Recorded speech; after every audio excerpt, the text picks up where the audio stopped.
உலகெங்கும் பரவி வாழும் தமிழர்களின் ஒட்டுமொத்த சொத்து மதிப்பு மற்றும் வருமானம் உலகில் உள்ள பல சிறிய நாடுகளின் ஒட்டுமொத்த உள்நாட்டு உற்பத்தியை விட பல மடங்கு அதிகம் என்பது உங்களுக்கு தெரியுமா? இவ்வளவு மாபெரும் பொருளாதார பலம் இருந்தும் தமிழ்நாடு இன்று பல லட்சம் கோடி ரூபாய் கடனில் தத்தளிப்பது ஏன்? உலக வங்கி மற்றும் பன்னாட்டு நிதி நிறுவனங்களிடம் கையேந்தி நிற்கும் இந்த அடிமை பொருளாதாரத்தை அடியோடு உடைத்தெறிய ஒட்டுமொத்த இந்திய அரசியலையும் அதிர வைக்கும் ஒரு பிரம்மாண்டமான திட்டத்தை சீமான் கையில் எடுத்துள்ளார். அதுதான் உலக தமிழர் வங்கி. இது பலரும் அறியாத ஒரு மாபெரும் பொருளாதார புரட்சி. இது டைம் ஆஃப் சீக்ரெட்ஸ், ரகசியங்களின் நேரம்.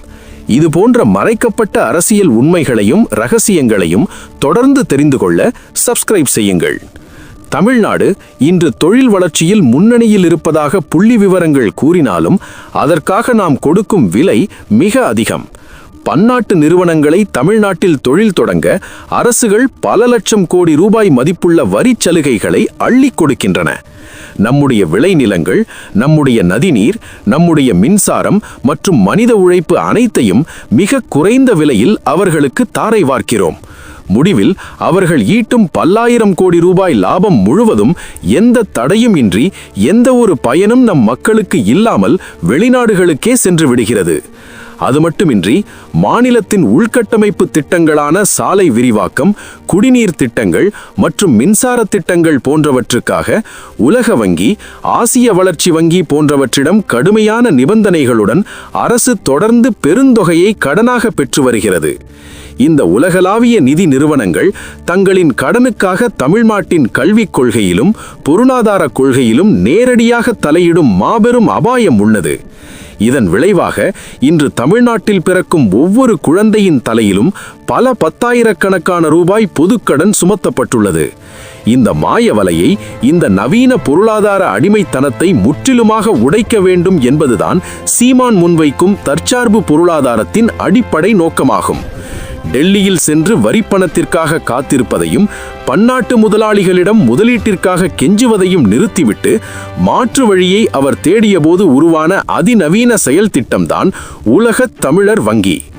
இன்று அமெரிக்காவின் சிலிக்கான் வேலி முதல் சிங்கப்பூர், மலேசியா, ஆஸ்திரேலியா, கனடா, ஐரோப்பிய நாடுகள் மற்றும் வளைகுடா நாடுகள் வரை சுமார் 120க்கும் மேற்பட்ட நாடுகளில் பல கோடி தமிழர்கள் ஆழமாக வேரூன்றி வாழ்கிறார்கள். தகவல் தொழில்நுட்பம், நவீன மருத்துவம், விண்வெளி ஆராய்ச்சி மற்றும் சர்வதேச பெருவணிகம் என அனைத்து துறைகளிலும் உலக அளவில் தமிழர்கள் மிக உயர்ந்த பதவிகளிலும் அபரிமிதமான பொருளாதார பலத்தோடும் இருக்கிறார்கள். இந்த மாபெரும் அறிவார்ந்த மற்றும் பொருளாதார சமூகத்தை அவர்களின் தாய் மண்ணான தமிழ்நாட்டோடு நேரடியாக இணைக்கும் ஒரு பிரம்மாண்டமான அதிகாரப்பூர்வ நிதி பாலமாகவே உலக தமிழர் வங்கி என்ற திட்டத்தை சீமான் தனது செயலாக்க திட்டத்தில் மிக தெளிவாக வரையறுத்துள்ளார். பன்னாட்டு கார்ப்பரேட் நிறுவனங்களிடம் முதலீட்டிற்காக கையேந்துவதை தவிர்த்து உலகெங்கும் வாழும் தமிழ் முதலீட்டாளர்கள், தொழிலதிபர்கள் மற்றும் சாமானிய தொழிலாளர்களை ஒருங்கிணைத்து ஒரு மாபெரும் தற்சார்பு நிதி அமைப்பை உருவாக்குவதுதான் இதன் மைய கருத்தாகும். இந்த வங்கியின் மூலம் பெறப்படும் நிதி எந்த ஒரு பன்னாட்டு நிறுவனத்தின் சுரண்டலுக்கும் இடம் கொடுக்காமல் நேரடியாக தமிழ்நாட்டின் அதிநவீன தொழில்நுட்ப கல்வி, தரம் வாய்ந்த இலவச மருத்துவம், இயற்கை விவசாயம் மற்றும் ஆலை தொழில் கட்டமைப்பு மேம்பாட்டிற்காக மட்டுமே பயன்படுத்தப்படும். வெளிநாடுகளில் வாழும் தமிழர்கள் தங்கள் தாய் மண்ணில் பாதுகாப்பாகவும் நேரடியாகவும் முதலீடு செய்வதன் மூலம் அந்த முதலீட்டின் மூலம் ஈட்டப்படும் அபரிமிதமான லாபம் மீண்டும் தமிழர்களிடமே சுழலும். இது தமிழ்நாட்டை ஒரு நிரந்தரமான கடனில்லா மாநிலமாக மாற்றுவது மட்டுமல்லாமல் உலக தமிழர்களை பொருளாதார ரீதியாக ஒரே குடையின் கீழ் இணைக்கும் ஒரு வரலாற்று சிறப்புமிக்க நடவடிக்கையாக அமையும் என அவர் உறுதியாக வாதிடுகிறார். தன் சொந்த இன மக்களின் மூலதனத்தை கொண்டே ஒரு மாபெரும் மாநிலத்தின் பொருளாதார தலையெழுத்தை மாற்ற முடியும் என்ற சீமானின் இந்த அதிரடியான வியூகம் இந்திய பொருளாதார நிபுணர்களையே பெரும் வியப்பில் ஆழ்த்தியுள்ளது. ஆனால் இங்கே ஒரு விஷயம் பலருக்கு தெரியாது. சீமான் முன்வைக்கும் இந்த உலக தமிழர் வங்கி என்பது ஏதோ காற்றில் கட்டிய கோட்டை அல்ல.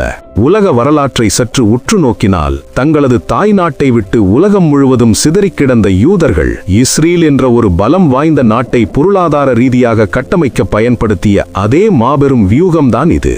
அதேபோல சீனாவின் இன்றைய அசுர வளர்ச்சிக்கு பின்னால் இருப்பது வெளிநாடு வாழ் சீனர்களின் நேரடி முதலீடுகள்தான்.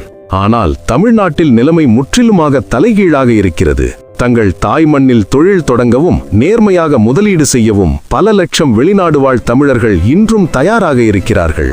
ஆனால் இங்கே இருக்கும் ஊழல், அதிகார வர்க்கத்தின் லஞ்ச வேட்டை மற்றும் சிக்கலான சட்ட நடைமுறைகள் அவர்களை தடுத்து நிறுத்துகின்றன. ஒரு வெளிநாடு வாழ் தமிழர் தமிழ்நாட்டில் ஒரு தொழில் தொடங்க நினைத்தால் அவர் சந்திக்க வேண்டிய அரசியல் குறுக்கீடுகள் கொஞ்ச நஞ்சமல்ல. இந்த மாபெரும் தடையை முற்றிலும் உடைத்து எந்த ஒரு அரசியல்வாதியின் தலையீடுமின்றி 100% வெளிப்படையான ஒரு பொருளாதார அமைப்பாக இந்த வங்கி செயல்படும் என்பதுதான் இதன் மிகப்பெரிய பலம். இந்த உலக தமிழர் வங்கி எப்படி செயல்படும் என்பதை நாம் ஆழமாக புரிந்து கொள்ள வேண்டும். இன்று தமிழ்நாட்டின் கிராமப்புறங்களில் உள்ள சிறு குறு தொழிலதிபர்கள், நெசவாளர்கள், விவசாயிகள் மற்றும் புதிய தொழில்நுட்ப கண்டுபிடிப்புகளை உருவாக்கும் இளைஞர்கள் தங்களின் முதலீட்டிற்காக தனியார் வங்கிகளிடமும் நுண்நிதி நிறுவனங்களிடமும் அதிக வட்டிக்கு கடன்பட்டு சிக்கி தவிக்கிறார்கள்.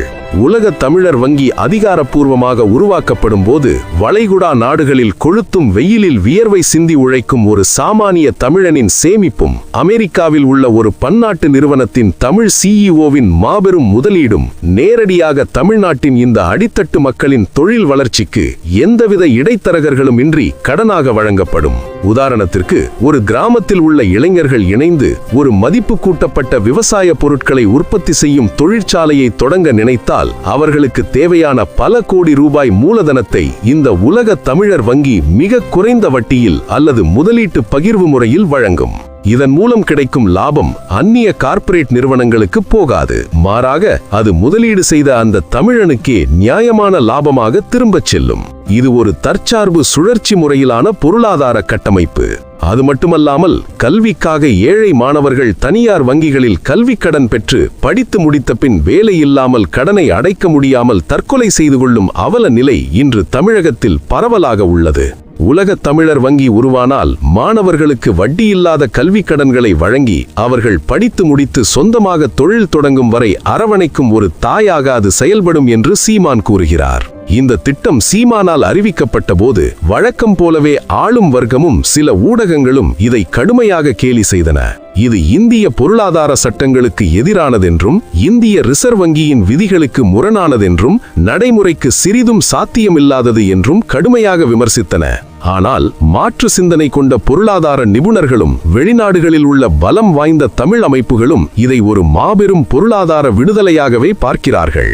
மாநிலத்தின் வரி வருவாயும் நிதி உரிமைகளும் டெல்லியால் தொடர்ந்து பறிக்கப்பட்டு வரும் இன்றைய ஆபத்தான சூழலில் தமிழ்நாட்டிற்கென ஒரு தனித்த வலிமையான நிதி ஆதாரம் நிச்சயமாக இருந்தாக வேண்டும் என்பதை அவர்கள் நன்கு உணர்ந்துள்ளனர். இந்த உலக தமிழர் வங்கி என்பது வெறும் பண பரிவர்த்தனைக்கான சாதாரண கட்டடம் மட்டுமல்ல. அது ஒட்டுமொத்த உலக தமிழர்களையும் உணர்வு பூர்வமாகவும் பொருளாதார ரீதியாகவும் ஒன்றிணைக்கப் போகும் ஒரு மாபெரும் அதிகார மையம் என்ற உண்மையை சீமான் ஆணித்தரமாக மக்கள் மனதில் நிலைநிறுத்தியுள்ளார். சீமானின் அரசியல் பயணத்தில் மிகப்பெரிய பொருளாதார திருப்புமுனையாக அமைந்தது அவரது ஒரு வரலாற்று சிறப்பு மிக்க கேள்விதான். அரசு மதுபான கடைகளை நடத்தி மக்களை குடிகாரர்களாக மாற்றி அந்த வருமானத்தை வைத்துதான் ஒரு மாநிலத்தின் பொருளாதாரத்தை ஈடுகட்ட வேண்டும், இலவசங்களை வழங்க வேண்டும் என்ற மிக கேவலமான நிலைக்கு நாம் தள்ளப்பட்டுள்ளோம். மது விற்றுத்தான் அரசை நடத்த வேண்டும் என்றால் எதற்காக வெளிநாடுகளில் மூளைசாலியாகவும் பெரும் முதலீட்டாளனாகவும் இருக்கும் பல லட்சம் தமிழர்களை ஒருங்கிணைத்து ஒரு உலக தமிழர் வங்கியை இந்த அரசால் நேர்மையாக உருவாக்க முடியாது என்று அவர் கேட்ட ஒற்றை கேள்வி ஆளும் வர்க்கத்தின் முகத்திரையை முழுமையாக கிழித்தெறிந்தது. அந்நிய முதலீடுகளை ஈர்க்கிறாம் என்ற பெயரில் பன்னாட்டு நிறுவனங்களுக்கு நமது நிலத்தையும் வளங்களையும் பல ஆயிரம் கோடி வரிச்சலுகைகளையும் தாரை வார்ப்பதை விட